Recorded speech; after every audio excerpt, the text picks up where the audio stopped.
സ്നേഹമുള്ളവരെ, ഈ മാസം 27-ാം തീയതി 40-ാം വെള്ളിയായിട്ട് നാം ആഘോഷിക്കുകയാണ്.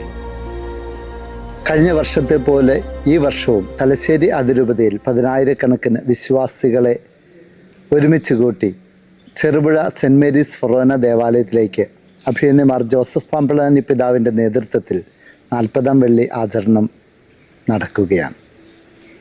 എന്താണ് ഈ 40-ാം വെള്ളിയുടെ പ്രത്യേകത? നോയമ്പിലെ വെള്ളിയാഴ്ചകളെല്ലാം ഈശോയുടെ കുരിശുമരണത്തെ അനുസ്മരിപ്പിക്കുന്ന പ്രാർത്ഥനയുടെ ആചരണത്തിൻ്റെ ദിനങ്ങളാണ്.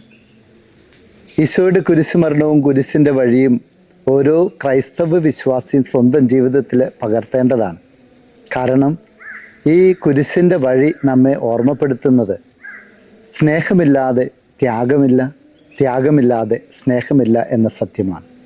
ഈശോ കുരിശുമരണത്തിലൂടെ മനുഷ്യകുലത്തിന് രക്ഷ കൈവരിച്ചു എന്ന് പറയുമ്പോൾ സ്വന്തം സഹനത്തിലൂടെ, സ്വയം ശൂന്യവൽക്കരണത്തിലൂടെ മനുഷ്യനെ രക്ഷിക്കുകയാണുണ്ടായത്. നമുക്ക് ഓരോരുത്തർക്കും ഈ വഴി തന്നെയാണ് അവിടുന്ന് കാണിച്ചു തരുന്നത്.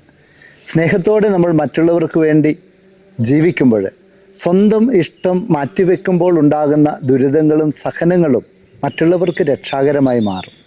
ഒരു പടി കൂടി കടന്ന് ചിന്തിക്കുമ്പോൾ, ദൈവത്തിൻ്റെ ഇഷ്ടമനുസരിച്ച് നമ്മുടെ ജീവിതത്തെ നമ്മൾ ഒരുക്കാൻ പരിശ്രമിക്കുമ്പോൾ തീർച്ചയായും ത്യാഗപൂർണമായ നിലപാടുകൾ സ്വീകരിക്കേണ്ടി വരും. നമ്മുടെ ജീവിതത്തിൽ ഉണ്ടാകുന്ന സഹനങ്ങൾ, ത്യാഗങ്ങൾ ഈ രക്ഷയ്ക്ക് കാരണമാകുമെന്ന ബോധ്യം ഈ കുരിശിൻ്റെ വഴിയിൽ സംബന്ധിക്കുന്ന എല്ലാവർക്കും ദൈവം പകർന്നു തരും. 40-ാം വെള്ളിയുടെ ആചരണത്തിലേക്ക് എവരെയും സ്നേഹപൂർവ്വം ക്ഷണിക്കുകയാണ്. രക്ഷാകരമായ ഈ കുരിശിൻ്റെ വഴിയിൽ സംബന്ധിക്കുമ്പോൾ അഭിനന്ദ പിതാവിനോടും അതിരൂപതയിലെ വൈദികരോടും ദൈവജനത്തോടും ഒപ്പം നമുക്ക് വിശ്വാസത്തിൻ്റെ തീർത്ഥാടനം ദൈവപിതാവിങ്കിലേക്ക് നടത്തുവാനുള്ള വലിയ കൃപ ലഭിക്കട്ടെ.